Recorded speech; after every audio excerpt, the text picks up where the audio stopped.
커패시턴스는 정전 용량이야.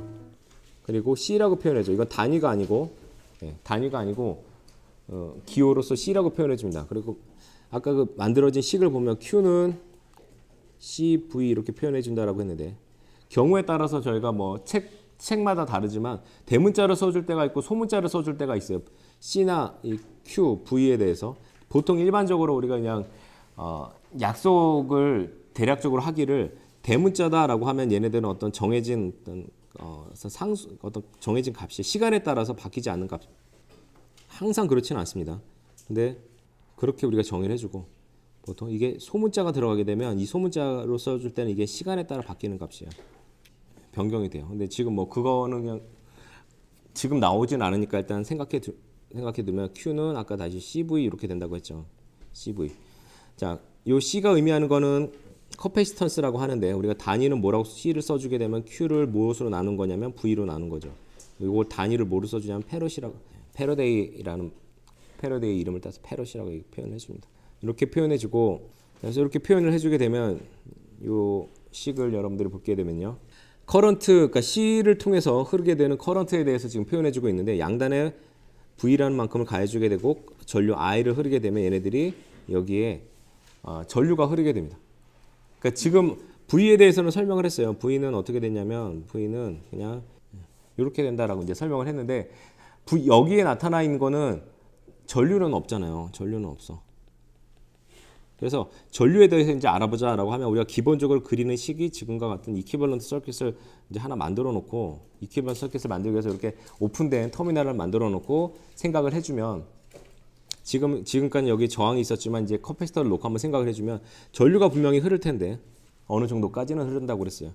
자, 그 전류는 어떻게 발생하느냐? 그 전류는 성질이 이런 성질을 가지고 발생한다는 거예요. 이런 성질을 가지고 발생한다. 전류가 발생하는데 이 발생하는 전류는 dT분의 dQ다라고 했어요. 자, 여기 소문자가 들어간 Q로 봐서 아까까지는 뭐 이렇게 대문자가 들었지만 소문자로 들어간 걸 봐서 얘는 시간에 따라서 바뀌는 값이다라고 생각해 주면 되고 그 시간에 따라서 바뀌는 값일 텐데 Q라는 애는 이렇게 표현해주면 시간에 따라 바뀌는 거니까 시간에 따른 함수로서 표현해 줄 수 있는 값일 거고 시간에 따른 함수로 표현해 줄 수 있는 값인데 얘네들을 무엇에 대해서 미분해 주냐면 t에 대해서 미분이야. 그래서 얘네들이 성립을 하게 됩니다. 이렇게. 그럼 이것의 의미를 여러분들이 살펴보고 그 다음부터는 여러분들이 외우시면 되는데 어떤 거냐면 이거는 왜 성립하느냐 그냥 왜 성립하느냐 그것들은 그냥 이 회로 시간에 설명하진 않고 그냥 이게 성립한다라고 이게 아예 여기서부터 시작하는 거야. 이게 성립한다.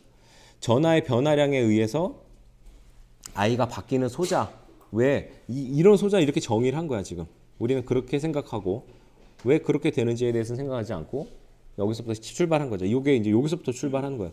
자, Q라는 게 있는데 전하를 시간에 따라 미분한다. 미분한다는 얘기는 계속 시간에 따라서 기울기를 살펴본다는 기울기.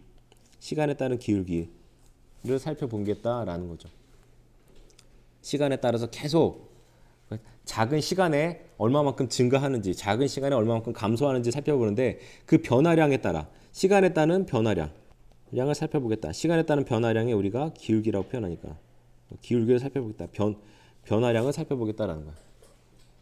근데 시간에 따른 변화량 그럼 Q라는 애는 어떻게 주어지냐면 아까 CV라고 주어졌죠. CV라고 주어졌으니까 Q 대신에 이렇게 집어넣어 버리면 I는 dT분의 dQ 이거는 주어진 거니까 그런데 Q 대신에 무엇을 넣어주냐면 D하고 C 그리고 V 이렇게 들어가는 거죠. 자, 요거를 이제 여러분들이 풀어야 되는데 풀 때는 어떻게 해야 되냐면 D 안에 있는 거는 요게 요 CV를 이렇게 생각해도 돼. 이렇게 D 이렇게 된 상태인데 T에 대해서 연관이 있는 애들은 그대로 이 여기를 빠져나갈 수가 없어요. 미분을 해줘야 되니까. 그렇지만 연관이 없는 애들은 빠져나갈 수가 있다고. 예를 들어서 여러분들이 펑션 fx 얘를 dt 이렇게 dx 이렇게 했더니 이 값은 fx는 kx였어요. 그러면 dx 해주고 뒤에 kx 이렇게 써주게 되면 k라는 값은 굳이 이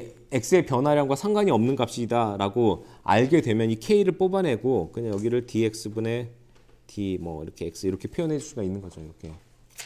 이렇게 표현할 수가 있는 것처럼 상관이 없으면 앞으로 뽑아낼 수가 있다고. 그래서 뭐가 상관이 없냐면 커패시터는 우리가 뭐라고 정의를 하냐면 정전 용량이라고 하고는 커패시턴스라고 하는 것은 시간에 따라 바뀌는 값이 아니라 한번 내가 소자를 만들면 얘네들은 고정이 된다라고 생각해주면 C를 바로 뽑아낼 수 있고 dt분의 dv 이렇게 표현할 수가 있습니다.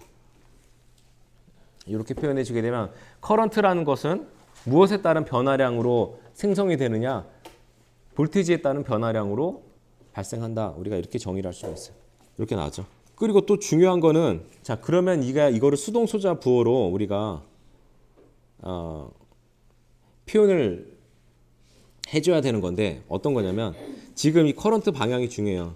자, 이 소자가 만약에 지금 이렇게 만들어 놓고 커런트 I에 대해서 살펴봅시다. 그리고 커런트 I가 이 소자로 이렇게 들어가. 그럴 때는 이게 성립하는 거고 자 이게 이렇게 되는 게 성립하는 거고 커런트 이렇게 성립하는 거고 근데 만약에 그것이 만족하지 않는다고 했어. 만족하지 않는다는 얘기는 여러분들이 회로를 하나 그렸는데 그려진 회로가 바깥쪽으로 이렇게 되어 있어. 커런트가 이렇게 되어 있으면 지금 수동 소자 부호를 만족하지 않죠. 플러스와 마이너스 되어 있으면 우리가 수동 소자로 들어가는 방향으로 뭔가 커런트가 들어가야 될 것 같은데 문제나 이런 데서 커런트 방향을 이렇게 해놨어. 그냥 잡아놨어 이렇게.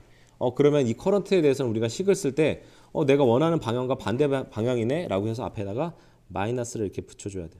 그래서 제가 이쪽을 하면서 이제 느꼈던 거는 그림을 그릴 때 이렇게 하나 수동 소자로서 하나를 정리를 해줘서 이렇게 항상 들어간다라고 생각해야 하고 여러분들이 이거를 기준으로 문제를 푸는 게 편해요. 그러다가 내가 원하지 않는 방향이 반대 방향이네 그렇게 나오게 되면 그때 마이너스를 붙여서 걔네들을 다시 보정시켜서 마이너스 붙여서 내가 원하는 방향으로 만들어 놓고 잡아주는 게 편하죠. 왜냐하면 막 문제를 풀다 보면 문제에서는 이렇게 방향을 바꿔놨는데 나는 계속 요 식만 외운 거죠. i는 dt분의 dv네 요것만 외웠다가 요걸 그대로 넣었는데 틀리게 되는 경우가 발생하니까 이게 수동 소자 방향으로 되어 있는지 안 되어 있는지 여러분들이 확인을 해줘야 돼요.